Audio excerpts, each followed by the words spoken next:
Thank you for joining Marianne and the professor. This afternoon, I am joined by Stephen Lip, who is with Silver Gold Bull, and he is specifically kind of an expert in storage and registered saving accounts. So thank you for joining me today, Stephen. Happy to join. So Stephen, maybe just give us a quick background as to who Silver Gold Bull is. Yeah, so Silver Gold Bull, we are a Canadian bullion dealer. And so the company was founded right around 10 or 12 years ago. I'm not the best person asking the official starting date, but by a family that saw an opportunity in the Canadian market that was largely underserved when it comes to precious metals. And so now that's primarily what we focus on is precious metals in not just Canada, but also around the world. And so, yeah, that's more or less what we do. And we do it in a variety of different ways. But my area specifically is kind of the storage and registered savings.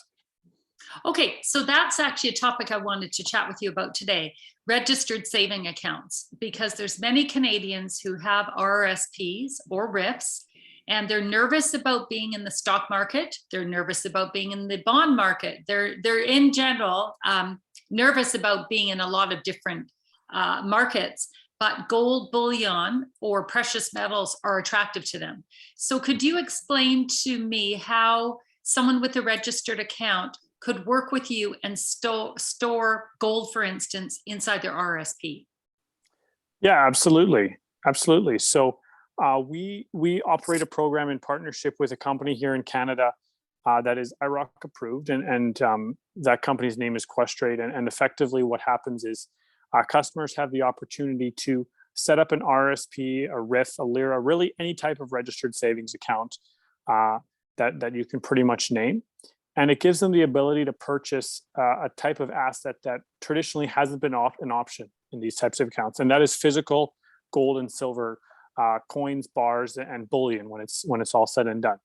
And so the opportunity for customers is, like you said, those who don't feel comfortable maybe having their registered savings in other types of assets, whether that be stocks or bonds, can buy physical metal and not just certificates or physically backed exchange traded funds. They're actually buying bars and coins which are stored in a segregated and allocated account within a Class 3 vault through a secure storage partner that we work with.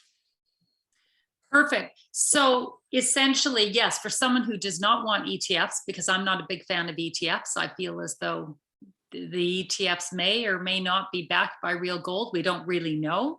But to have physical gold or physical silver, to me, is a very attractive option. So how does someone go about establishing an account like this? What are the steps that someone would take? Yeah, it's actually really simple. First thing we do is we connect them with the registered savings custodian who their account would be held with. Then once that's done, they initiate a transfer from their current RRSP or registered savings plan provider. Once those funds have been transferred to that account and that account has been set up, they complete what's called a dealer authorization form, which basically gives us at Silver Gold Bull the ability to help them with purchases inside those registered savings accounts. And then they give us a call and we make the purchase with them over the phone. The customers have the option to choose the specific type of product they'd like to buy. And so some people maybe want to have Royal Canadian Mint product, or they want to have 100-ounce silver bars, or they have a preference. And so they have the opportunity to choose that over the phone. And so it's really just 4 simple steps. And the process, depending, from my experience, we've seen it move as quickly as I would say a week, just for people that are really eager to move. They can do so pretty quickly if they'd like to. Okay, perfect. So that's very straightforward. And what is the cost for someone on an annual basis to have an account with you? So the cost for these types of accounts, we don't have any annual maintenance account fees. So your Silver Gold Bull account, there's going to be no cost for that. You can create an account on our website at any time. For your storage, for your registered savings account, there's kind of 2 costs that'll be factored in.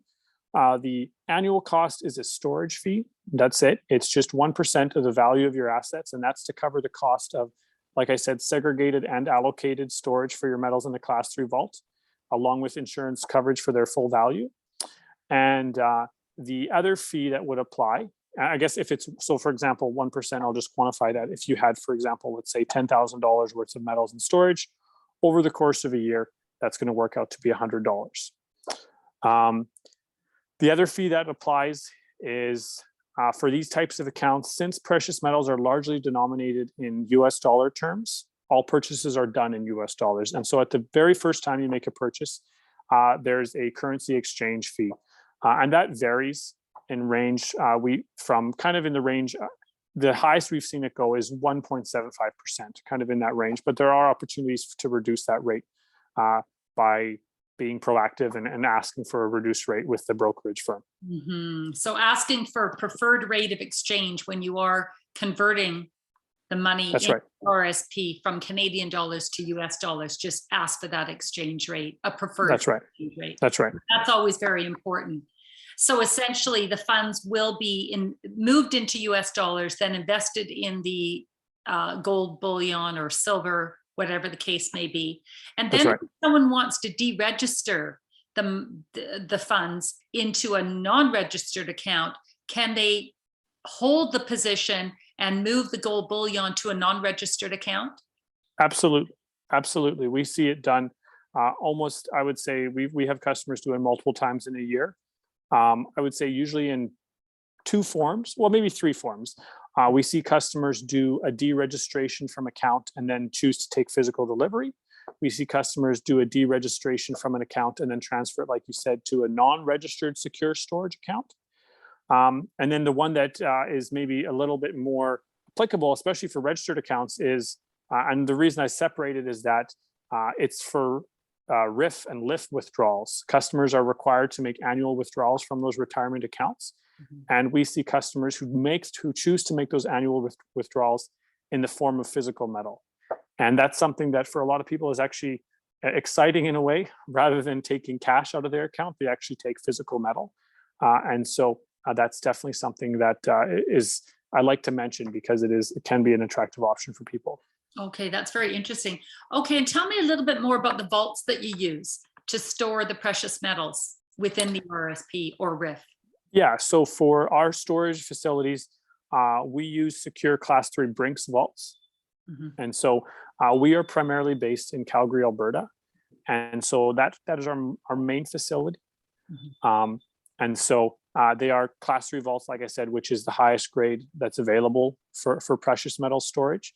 And so, like I said, they are fully allocated and segregated vaults. And Brinks is a private company that's been in the storage business for, I believe it's over 160 years now. Okay, that's good to know. So if somebody already has silver or gold in their possession or in possession in a vault somewhere, either it's with you or with a different company, can they ship it to you and make an in-kind contribution to their RRSP with their existing bullion? Yeah, unfortunately, that's not an option at this point in time. It's something that we have been, we've put on the future discussion list. But at this point in time, it's just a matter of working out what the details are for that.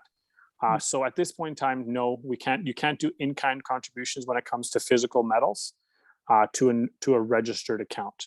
Even if they're bought with you? Even if the metals were previously purchased from us, mm-hmm. They're not. Our partner has outlined that all contributions, all deposits of metals have to come directly via a purchase. Okay, that makes sense then. Okay, and then what separates you from the competition? I mean, there's a lot of players in the Canadian market for bullion, for gold, mm-hmm. for precious metals. What separates you from the competition? What's your needs, or what makes you distinct? Well, I mean, ultimately, I don't want to speak to. I don't want to say that other people don't aspire for this as well, but at Silver Gold Bull, we do work very hard to provide our customers with the best service that's possible. A customer first mentality is very high in our list of priorities. Mm-hmm. Above and beyond that, though, I would say the next thing is that I think is unique is that we do have, we were in a position where we've been fortunate to have a very consistent supply of product at very competitive pricing, especially for our registered savings accounts. There have been instances over the past few years where supply for metals has been tight. And I'm very fortunate to say, I think we're very fortunate to say that not for our customers. We have been steadily supplied, maybe not in the same variety as is always the case when you have markets, but that's how it goes. Sometimes there's some product that's more available than others. But we have always been very aggressive in finding product for our customers and never being in a position where we have to turn people away. I think we also are in a position where we have really started to streamline this process for these types of accounts. We have a very good relationship with the brokerage that we partner with, to the point where we're on daily contact basis. We have the ability to fast track things on request. And I think it puts us in a position where, for a customer's perspective, they can know that when they work with Silver Gold Bull, they know that they have a partner. As much as we are in this transaction, there are 3 parties involved. But we like to, in many ways, come alongside the customer and help them get to their goal as quickly as possible. And I think that mindset has been very helpful for our customers. And not to say that others don't have that mindset as well. I just, from what I've seen, and I think you can take a look at, I always encourage people to take a look at our reviews, but we do work very hard to serve our customers. And so if I was to put it I'd say we put customers first. And then secondly, you're always going to know there's product, and you're always going to know that we're going to trust, and you can trust us, and we will deliver on our promises. Okay, and a more general question, if someone is working with you, for instance, are you the point person that they would always have contact with if they want to talk about their registered account?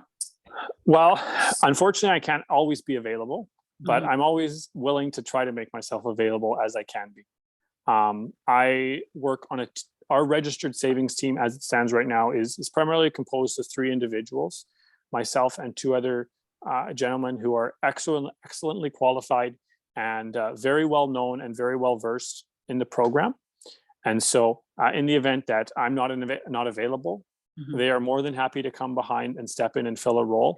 Like I said, wherever possible, I do always try to make myself available, but obviously that's not always an option. So I do try to make myself available. Like I said, if sometimes with these metal purchases, people are looking to take advantage of specific price movement in the market.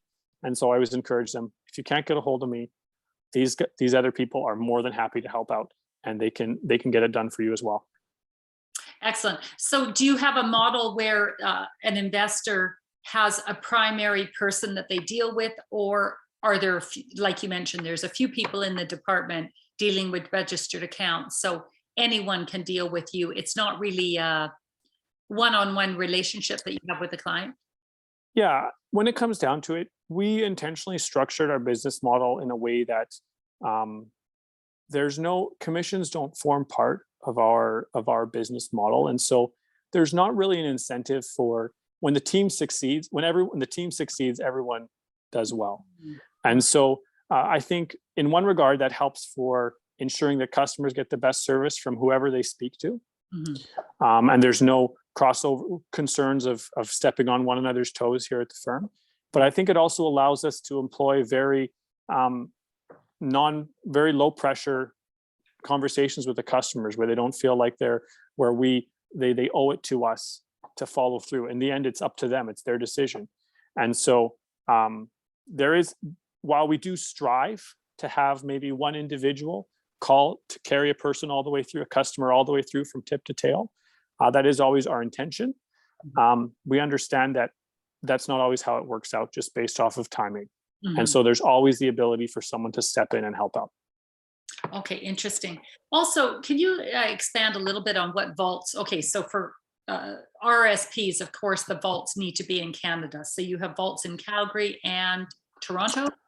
So for RRSP, because we have to do what's called advanced delivery, and that means we have to deliver the product before we actually get paid for the product, that means that 99% of our deposits in RSP accounts happen in the Calgary vaults, because that's where our primary operations facility is. We do on occasion deposit product in other facilities in Canada, namely Toronto, but I would say that's very rare and becoming even more rare. And it really comes down to where is the product that we sold the customer. And 99% of the time that product is in Calgary. And so it's just an internal transfer. Interesting. Okay, and what are your relations with other vaults? If someone has non-registered investments in precious metals and they would like to work with you and work with different vaults around the world, can you? Yeah, we have other facilities that we partner with as well. So in Canada, we have not only Calgary, but also a location in Toronto and the Vancouver area as well. In the United States, we have 2 facilities that we partner with in Salt Lake City and in Las Vegas, which we are seeing growth in for sure. Outside of North America, we store in Singapore. We have an account there. And then we also, from time to time, store as requested in the Cayman Islands as well. But our focus is primarily on the North American and Canadian locations. And in the end, it ends up being the most beneficial to our customers, because it gives us the ability to provide them with the quickest movement in and out of their storage account, especially given that most of our customers are located in the United States or Canada. And for many of them, the ability to have quick delivery of their product in their physical possession, should they need it, is a priority. And if you're someone who lives in Canada, you'll never have quicker delivery than if you store in Canada. So if I'm buying gold with you and I would like it shipped out of the country to a vault, say in the US, what are your obligations to report to the Canadian government, or do you report? Yeah, so when it comes to storage, there's in general, there are very little reporting obligations. Realistically, the only thing that we need to fill out is a customs declaration form at the border. And that's just really so that they know that there's nothing illegal going across the border. We've never had any issues with it. Precious metals, it's actually not even illegal. I'd say it's more about taxable products. They want to make sure that there's any tariffs on the product. But for precious metals, it's very little when it comes to it. All of our cross-border shipments for storage have gone without a hitch. Okay, and also if someone has, they're in possession of gold bullion or silver, and they would like to move it to one of your vaults, whether it's here in Canada or in the US or Caymans, are you able to help them with that? We can. It's a little bit more complicated for the international locations. In most instances, well, in any instance, if they're planning to move their product out of the country, the product's going to have to come to Calgary first. We can't ship it. Calgary is just where we work out of. And so if they're ever moving their product in, like to a vault in Canada, it's very seamless. If they're in the general area of one of our vaults, it's very easy for us to set up an appointment for them to actually drop off their product physically at the vault. That's a huge win for a lot of our customers, because it gives them the peace of mind. They go to a facility, they get to see that the guards have guns, they get to see that the walls are thick, they get to see the steel door go up when they drive into the facility. So it's a real security builder. And so that's always an option. But yes, in short, we can assist customers with that. I would say with the international transactions, it's a lot more complicated. It's not it's not something that we focus on, I would say, but it can be done. Okay, so there is that possibility, but it's not your expertise or what your company is really involved with. So your customers are North American predominantly. Yeah, we've done it. Not to say that we can't do it. I think what it comes down to it is what I always like to be very, very clear with the customers is that I just want to make sure they understand the nature of moving physical bullion. Often it's kind of said very flippantly, in that you can just, it's just a matter of shipping your product. But for a lot of people, this is an instance where they're shipping their savings, or they're shipping a tangible physical asset, and there are inherent risks with that. And so I'm not to say that we can't do it. I just always like to really clearly illustrate to the customer, this is what's going on. And this is usually something that's difficult to move one direction is equally difficult to move back the other direction. Mhm. And then I just want to make sure they understand that. So in all of this shipping or even in storage, what's your insurance like as a company? Yeah, so we insure the full value of anything that's shipped through our networks, provided we're shipping it to a location that we know is secure. Mhm. And for storage, it's the same. Anything in our storage program is insured for its full value as well. Okay, do you know who you use as your insurance company? Through the Lloyd's of London, which Lloyd's. is more or less the industry standard. Right. Okay. Well, I think that really answers all the questions that I have right now. So this is a very good option for people who have registered accounts and would like to be in physical gold or silver in their registered accounts. This is a marvelous option that is available to people. So thank you for bringing me up to speed on this. And I think that Canadian investors will find this very, interesting. And Absolutely. yeah, okay. Well, Stephen Lip, thank you so much. And thank you to your company, Silver Gold Bull, for coming up with this strategy to help Canadians put their registered money somewhere solid. So yes, I appreciate your time and we'll talk again. That sounds great. Okay, thank you. Bye for now.